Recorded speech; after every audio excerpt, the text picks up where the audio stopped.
Am I the jerk for correcting someone at dinner? I went on a double date with my sister, Jamie. She's 24, and her new boyfriend, Paul. He was about 25. We went to an Italian place, and Paul goes on about how the word for red in Italian is marinara, and the word for white is Alfredo.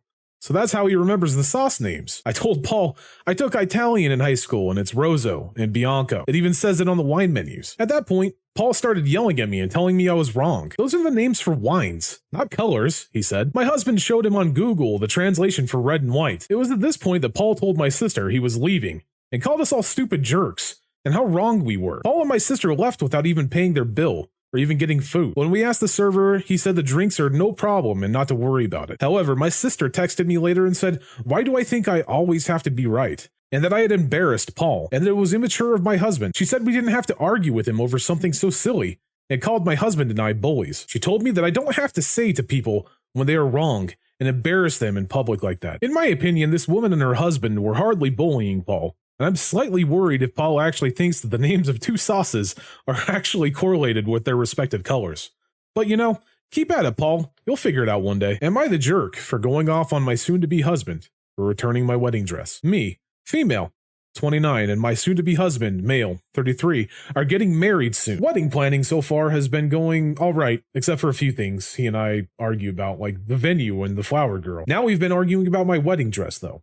This might sound a little cliche, but ever since I was young, I dreamed of having my own beautiful wedding dress. I can afford it, but my soon-to-be husband thinks it's not okay to waste a couple of $1,000s on a dress, and I'm only going to wear it once. Yes, he might have a point there, but for one, this is a typical price for wedding dresses, and two, because it's a once-in-a-lifetime thing, then why not make sure it's special? My soon-to-be husband still wasn't convinced, and suggested I rent a dress instead of buying one. He started saying I'm being irresponsible with money, and brought up how much money I've already put aside to rent a face. He means makeup, of course. And wear fake hair. He means extensions. But I have this vision of what I want to look like, so to speak, on my wedding, and I think that is my right as a bride. I went ahead and purchased the dress, but a day later I found out that it was missing from my closet. I freaked out, but he told me he returned it and got the money back. I was shocked. And I asked him why he did that, and he said he thought the dress was ridiculously expensive and that I was wasting money, and again suggested I go and rent. I blew up and went off on him, which I've never done before. He literally took 2 steps back and told me to calm down. I said he had no right. I'm the one paying for the dang dress. He got upset and said that there's no I'm paying for it myself in a marriage, and that my attitude is setting the tone for what type of dynamic we'll have in our marriage. He kept on about it. How I must expect him to pay for everything while I keep my money, or spend it irresponsibly, but I never tell him how to spend his money. I responded that he gets zero say in how I spend my money whatsoever. He told me I should grow the F up, and stop with the whole dream wedding dress cliche, then stormed off to call his mom, who later chewed me out, saying she won't let me ruin her son's financial stability with how I deal with my money generally. She too urged me to rent a dress, or buy a cheaper one, way cheaper in fact, than the one I had picked, and moved on. But in the end, I declined. My opinion of this entire story? My guy, just accept the fact that this wedding isn't for you. This is honestly her day, and she's been dreaming about this for years now.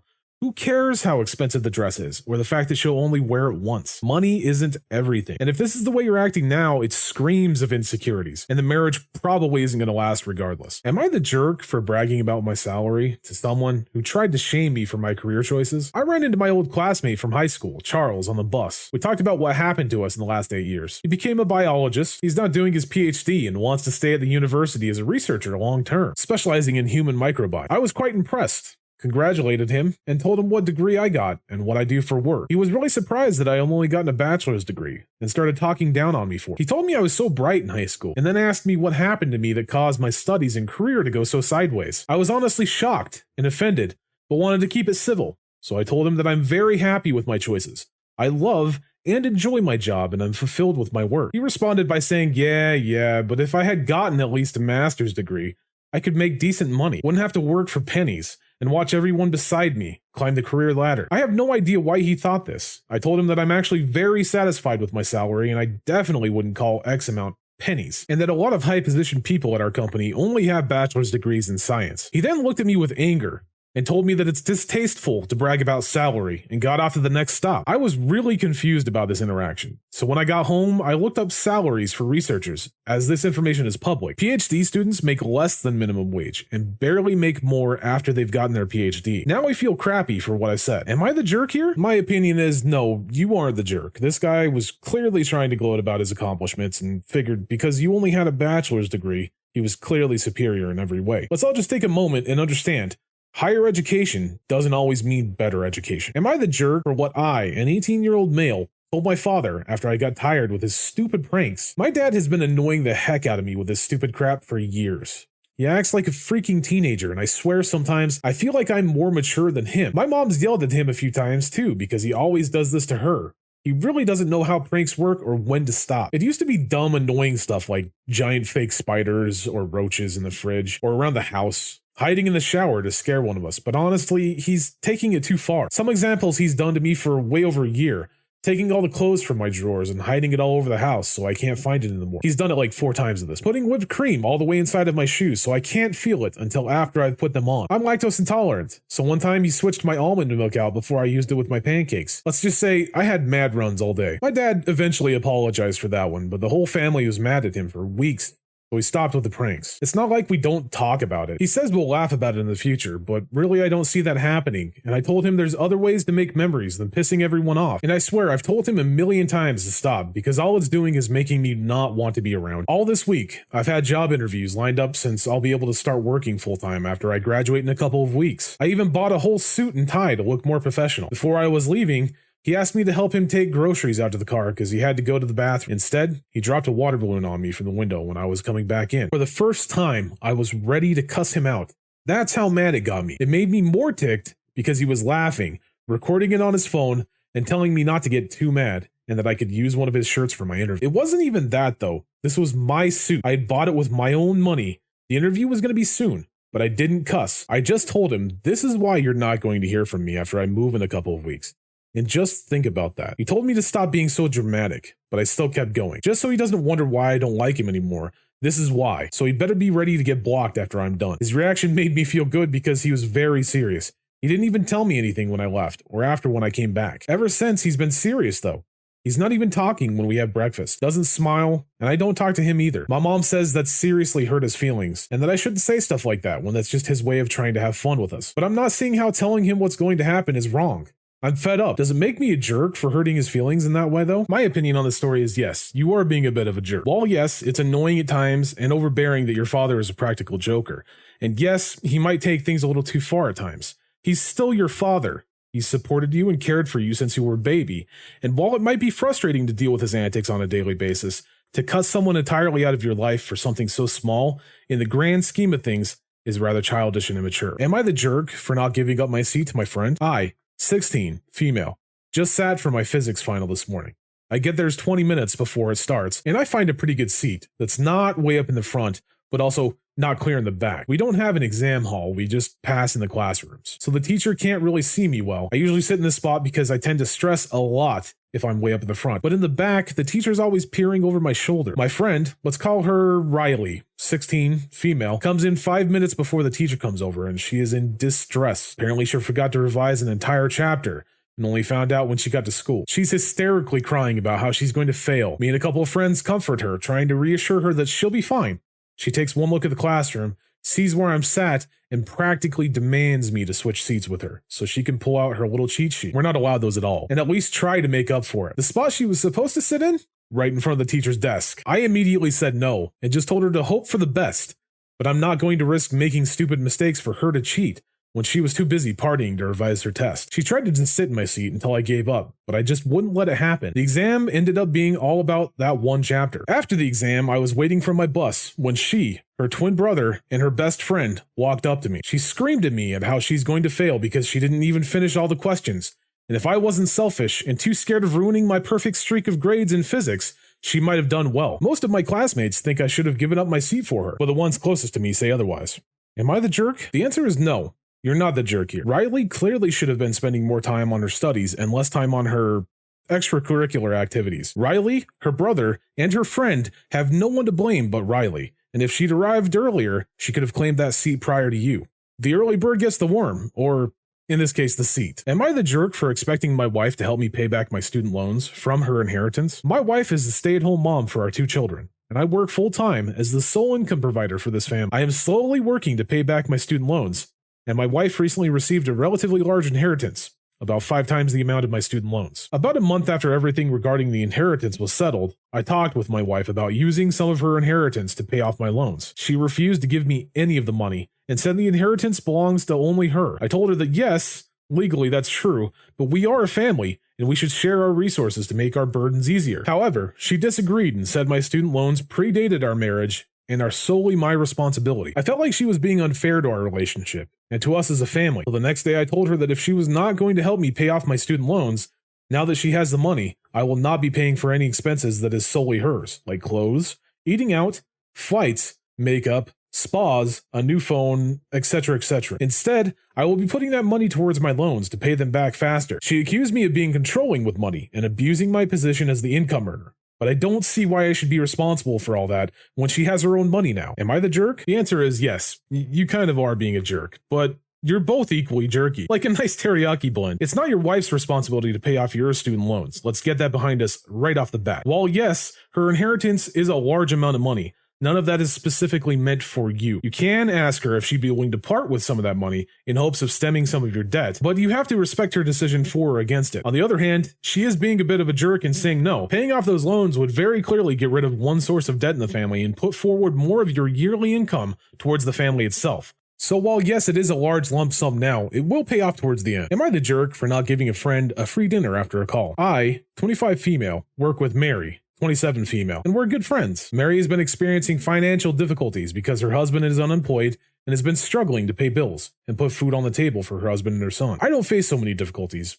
because my girlfriend and I split the bills and we had leftovers. I noticed that she wasn't bringing a lunchbox to the company and she confided in me that she was skipping lunch to have dinner. I decided I would help her out and started every evening making more food for dinner and setting aside enough for Mary, her husband, and their son to eat. As we live close by, and my girlfriend always passes by Mary's house on her nightly walks, she would leave the food with Mary with permission. I'm not the best cook. I know my food doesn't taste that good, but I really put in effort, and it doesn't look that bad. And then believe me, I'm the best between me and my girlfriend. Monday, I was at home making food, and I called Mary to let her know that the food was going to be a little late. She said fine, and I said I would hang up. However, I ended up getting my hand dirty, and it took me a while to hang up. I don't think Mary noticed, and I heard her saying to someone, most likely her husband, I hope the food is edible today. I didn't comment and hung up, and just for her son's sake, my girlfriend took over the food. The next day, my day off, I texted Mary saying I can't make dinner and I'm sorry. She asked if something happened, and I, a little bitter, said, I don't know, my food's not edible. She started bombing my cell phone, saying that she didn't mean it and that she was grateful for the food, as it was helping a lot. I stuck to what I said, and she started saying if I had the courage to let a family starve, and if so, how cruel and inhumane. Honestly, I'm pretty upset by the comment.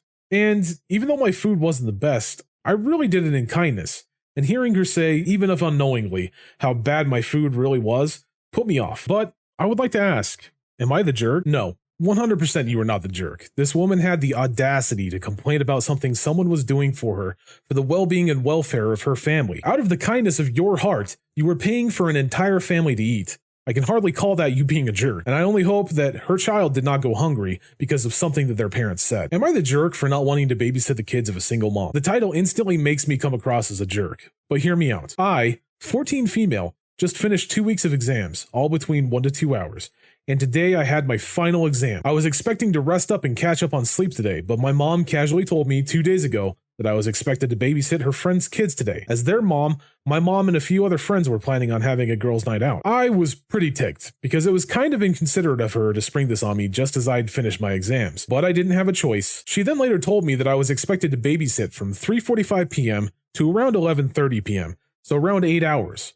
She expected me to keep them occupied, watch over them, and make them dinner. We have a nice housekeeper, but she's been ill lately, so she can't take care of them. I was angry about the fact that I basically have to care for 4 kids, her friends' kids, my 2 brothers, and my older one being autistic and low functioning. But my mom said I had to be considerate because the kids lack a father figure and their mom hardly ever gets to go out as a result. I sympathize with that, but this has happened before, and the single mom's sisters live close by, so I'm not sure why she can't just leave them there. Even my dad is a little annoyed and has tried explaining to my mom that I've just finished 2 weeks of intense exams and wants some space and alone time, but she won't listen because she can't change the date.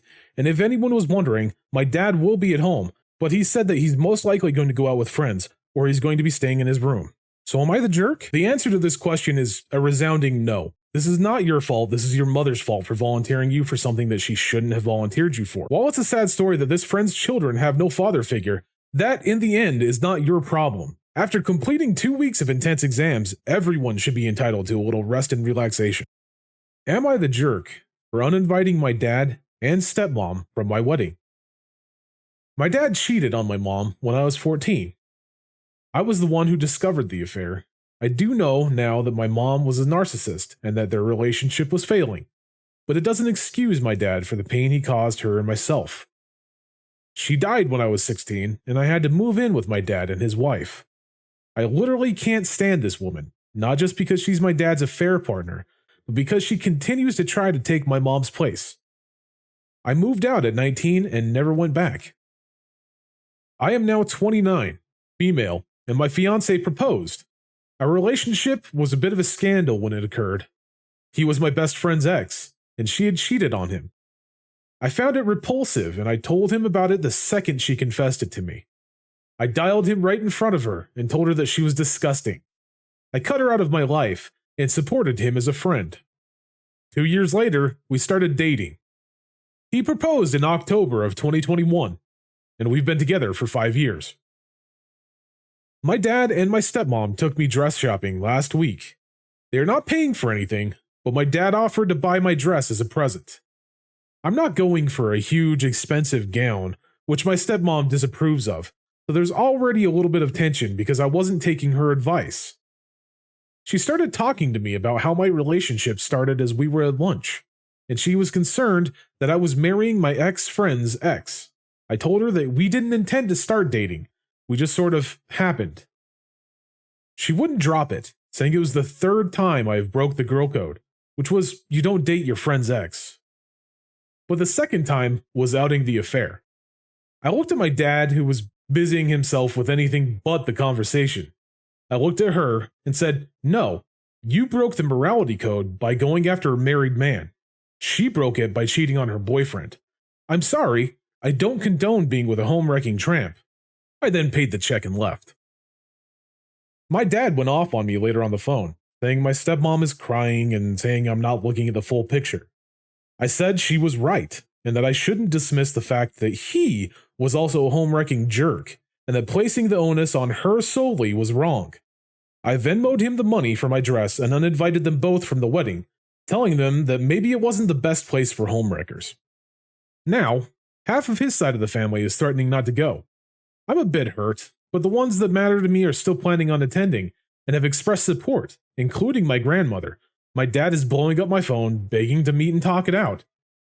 My fiance said, however, that maybe I shouldn't be so harsh, as it's been 15 years and they are still together. The fact that he defended them gave me pause. My opinion on this is simple. You're not a jerk. Your stepmother has no right to question your relationship with your current fiance, and your father has no right to get angry at you for telling the truth. If she truly had that much of a problem with going against the girl code, perhaps she should take a long look in the mirror and hold herself to her own standards. While you do have the right to uninvite your stepmother, your father is another story. He's your father, and your mother is no longer with you. Perhaps, at the very least, invite your dear old dad.